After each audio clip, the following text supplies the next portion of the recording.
I heard definitely. I think really disappointed obviously in the dressing room there. Disappointed how the game went. Here going down to 10 men obviously after 15 minutes or so. I suppose the lads nearly doing 90 minutes. We're down to 10 men. Hard going, but thought we stuck it well. Here I think we had enough chances to win the game still.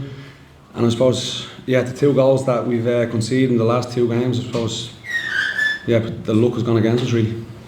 And in terms of the red card, firstly your view on it, was it a fair decision and how much of an impact did it have on your game thereafter? Yeah, initially I didn't think it was, as it happened real time, but I suppose here with VAR and the cameras and all that, when you slow down you see how high he went on it, so probably was a red. Yeah, listen, it's a massive change at point of the game. Obviously I felt we were getting on top. I felt the lads had settled into the game obviously with 11 men and that, and putting them on the back foot and creating, starting to create stuff.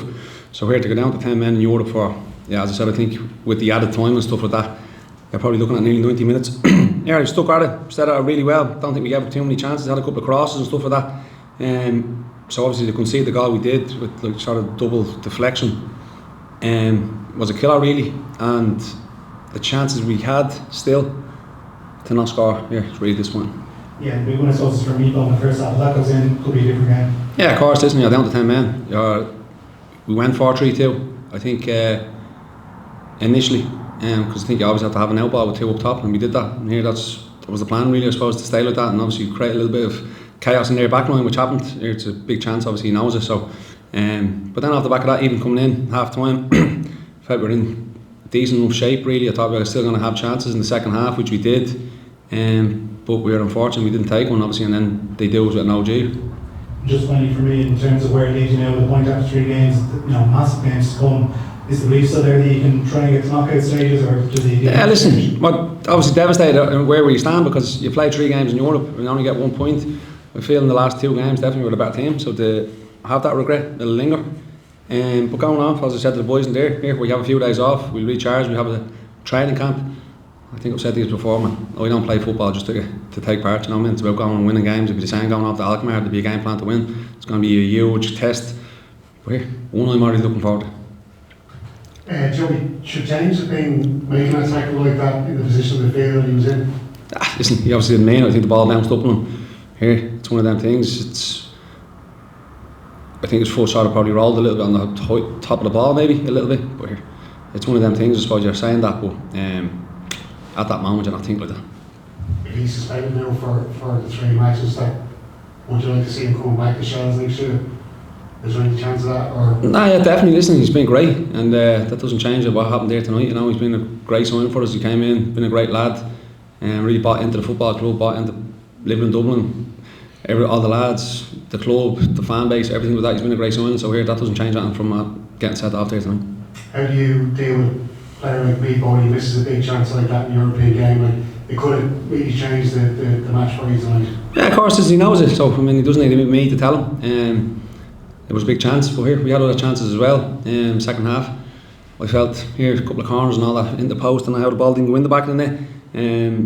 John has a chance at the end, obviously the header. Milan's behind them. Evan then has a couple of chances as well. So here we had chances still with 10 men. And I suppose, the hard one to take is obviously the goal we conceded. I suppose I don't really think they had a lot, considering that they had 11 men for, as I said, to go to 90 minutes.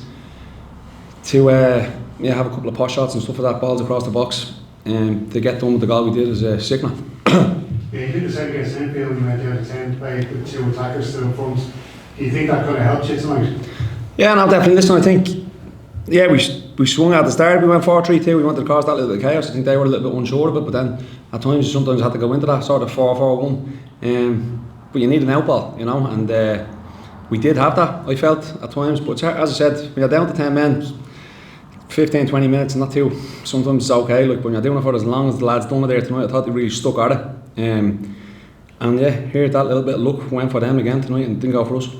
Well, what's your post then for the next few weeks, Joey? Because it's a different, I suppose, space between these games, and you've had to deal with the domestic competition, domestic games in between European ties now. Does it make it a little bit easier? How do you kind of deal with the next few weeks? Yeah, no, lads have a few days off, because we've been going at it really, I suppose. We started back like around December time last year, ultimately, so we're nearly going on it a year, like. So the lads definitely need a few days away, I suppose. So it's probably felt like a good time really, to go off, relax, recharge, Yeah, I'll take a few days to get over this really, and then get back at it really. We start back again. We go on a training camp, and we play a friendly over there, and start prepping for Alkmaar then. With you conceding only 2 goals in 3 games at this level of European football, you'd expect that more than 1 point in the bag. Yeah, definitely. Here, listen, that's the sickener of it really, because the 2 teams we played against, I feel were the better team. But listen, talk was cheap really. It's ultimately points on the board, and we haven't got on. So we're disappointed. But our performance, I suppose, over in Skenja, here we left it behind over there definitely. And there again tonight, I suppose, going down to 10 men after 15 minutes, it was obviously going to be an uphill task. But as I said, the chances we created, not to score a goal is it's hard to take. Given the kind of disappointment and the difficulty of progressing, does it help that the next 2 big games are, I guess, glamorised against top level opposition that players will relish?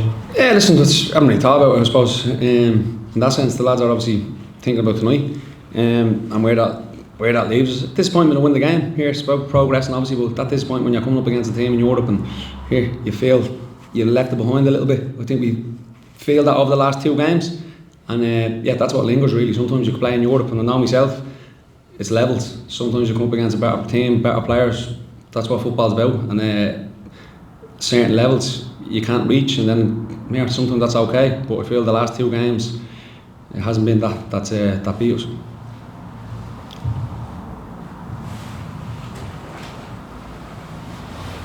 Joe, is that message to the players in the dressing room that there's still 3 games ahead and it's not over? Is that the main message? Yeah, definitely. Listen, it was about,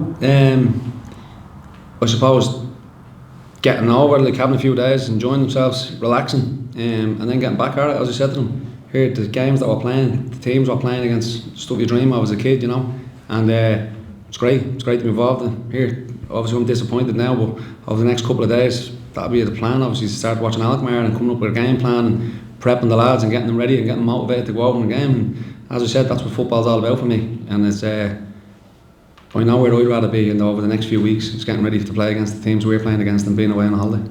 Have you seen enough from the lads in the last couple of weeks that those 2 wins in the last 3 games hit that 7-point mark is a possibility? Yeah, of course, it's going to be really tough. Listen, but as I said, it doesn't matter who I'm playing against. Like, as a player, I was like that, so here maybe I've only started out as a manager, so people probably think a bit naive or whatever, but I'll never change. I said that to the players. I was like that as a player. I always wanted to have a cut off a team. I always wanted to have a cut off a better player than me to see where I stood as a player. That's how I am as a manager now, and that's how I hope to think the players are like that.